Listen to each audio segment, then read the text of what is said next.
Countdown Studios production.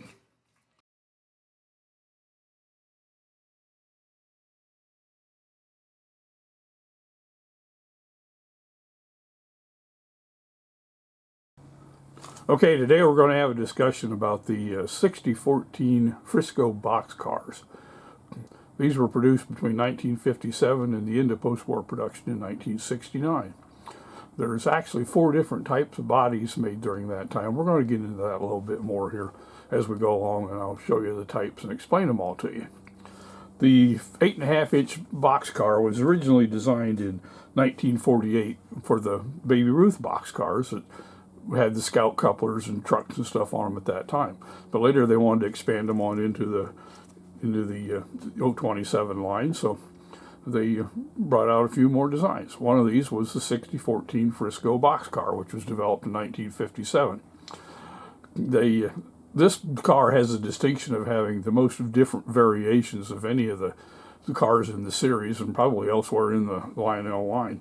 There's 11 different variations of this boxcar that are out there, and we're going to cover some of them today. Unfortunately, I don't have examples of all of them, but we're going to do pretty good with what I've got, so enough to be able to understand what's going on. Developed in 1957, as I said earlier, this is the Type 1 boxcar, and the difference are basically with the amounts of rivets on the cars for the most part. Let's zoom in on here a little bit on it. You see there's 2 lines over here, and then 3 lines on the other side of the boxcar over here for the rivets. Actually 4 lines over there. And during the production runs of these, they changed those a little bit so they could get more decorations on the car. And this is Type 1, is known as Type 1 because all the rivet detail are in place except for the 2 over there where it says ship it on the Frisco. Now these are actual 1957 production. In 1957 they made 3 different variations of this car. Actually there was 4. There's one with a coin slot in it, and I haven't found one of those, but this particular one right here was the basic white boxcar, and there's a lot of these out there. There was another variation on this that had just a little bit whiter white of the plastic. Some of the plastic that Lionel had through the years kind of turned to caramel color as it got older. Some of you can tell the difference if you turn around and look at the inside of the car. It's a little bit lighter, but this one's a little bit on the caramel color side. Anyhow, this one is the white boxcar, the basic one. This one is the red boxcar that was also developed in there, and there's a few of these. These are a little bit harder to find, but there's plentiful out there in the marketplace to be found. And the last one they produced that year was the orange Frisco boxcar. Now these are pretty hard to find. This one is an orange with the Type 1 body. As you can tell, it's got all the rivet designs on it, all the way full. Now some of these were produced later on.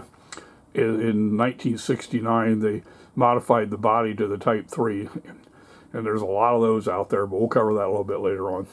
But these are basically 1957 production. The other one was the white one with the coin slot, which I haven't been able to find any of them with the coin slots. They're pretty hard to find. This one here is a little bit scarcer, but you can find it.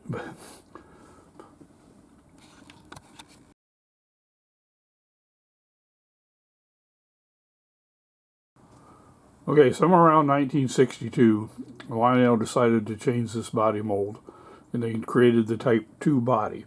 And what they did is they went through there, they left these 2 lines intact, this one is in full, and they shortened these 2 lines to give more room to print more different decals and stuff on there for different cars. And I'll show you some variations towards the end of the... Anyway, this one created the Type 2A body. Somewhere around 1963, Lionel modified this body again and created what we refer to as the Type 2B body. They decided that they wanted to manufacture the hydraulic platform maintenance car, the 3357, and had the superstructure on top. It was also known as the cop and hobo cars that went around the layout. There was a superstructure over the top, and they were magnetized where they would change positions every time the train went around. It was kind of a fun thing. Unfortunately, I don't have one of those, but anyhow, in modifying the die to do that, they needed to put bolt holes in the top of the car to facilitate mounting the superstructure for that model. Now, they do that, they created 2 holes in the top of the car. You can see the plugs for them right there. And they put plugs in there for when they weren't making that car, so they could modify the cars. That way these go back in there. This is known as the Type 2B body. And those holes are actually still in the dies today through anything they're still producing with the modern Lionel Corporation today. So that's the Type 2B body. And there was only a couple different these made because of the change in the plastic color. Once again, same as the other one. And there are some of these also with the coin slot in them. Coin slot was basically the same.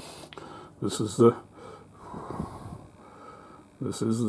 Van Camp's car, and it had the coin slot in the top.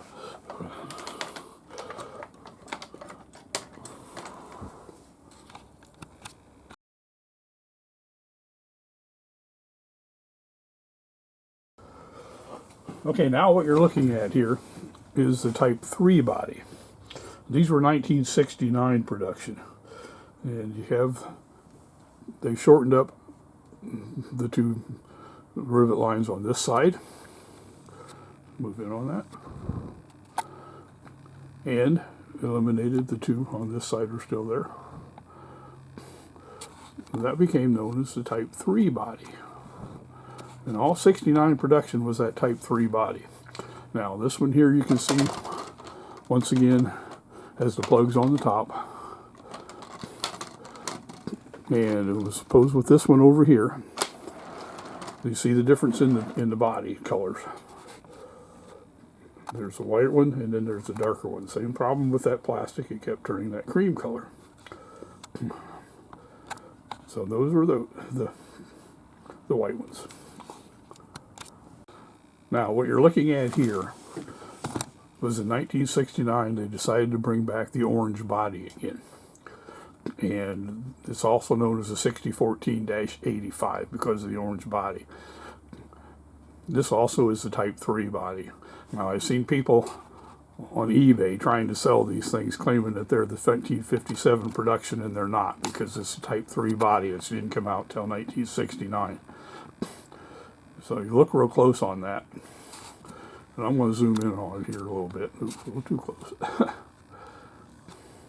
If you can look at the markings on it, you'll notice that these were heat stamped really, really heavy. And they kind of burned into the plastic a little bit. Now, when I first started collecting these, all the orange boxcars were hard to find, and they were priced up there a little bit. Some of them were valued at about $85.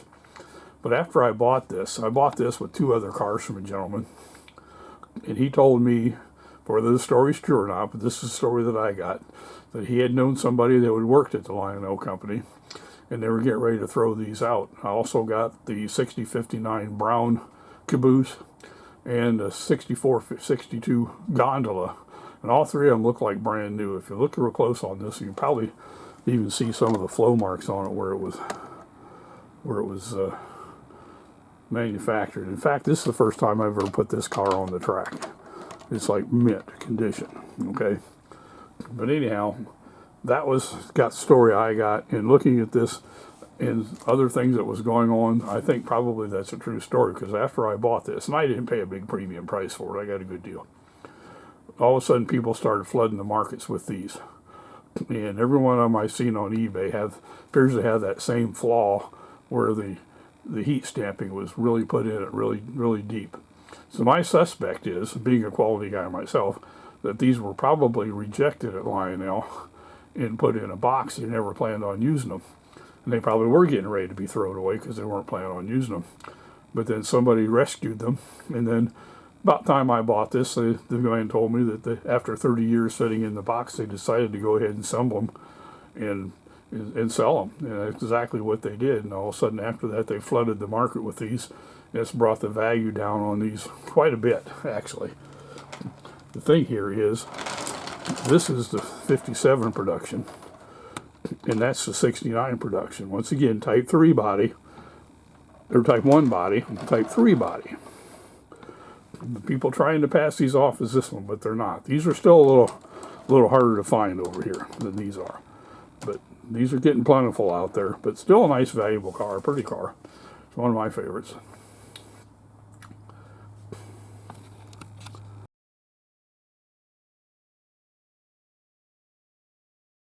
Now, in conclusion, I just want to say that the book says that every one of those body types can be found with the coin slot. Once again, those are really difficult to find, and I haven't even really seen one on the market for several years. But I know they're still out there. But the reasons they modified those bodies was for, like this one, you see they've got so much more decoration on it. Pretty car. This is the 6050 Libby's tomato juice car. Now, both the Libby's car and the pork and beans car have the coin slot in them. This was another one. This one here I could do a whole story on by itself, and I may do it one day. But this was kind of a puzzlement when the collectors started getting them down there. They couldn't understand the number down here on the car, 6352361, and that is the actual catalog number that Lionel used for this car. Well, after scratching the heads, they figured out finally that that's the corporate phone number for Stokely Van Camps. And I think it still is today, but there's no area code on there. But that was the secret behind this one. Anyway, in conclusion, these cars are fun. They're fun to collect. They look great. They're trained together. Short box cars, like I said, they were made for the 027 line, and they look pretty good. I've got some video somewhere of my 2055 pulling a whole bunch of these, and it looks really nice. But anyway, they're fun to collect, and maybe you have better luck than I am getting all the variations, but I've been looking for these for a lot of years. But I just wanted to clear up some of the mysteries and the misconceptions on these cars, because you see them being sold on eBay and they try to pass them off as something else. But just wanted to get the word out there so everybody understands. Thank you. Have a great day. Thanks for watching.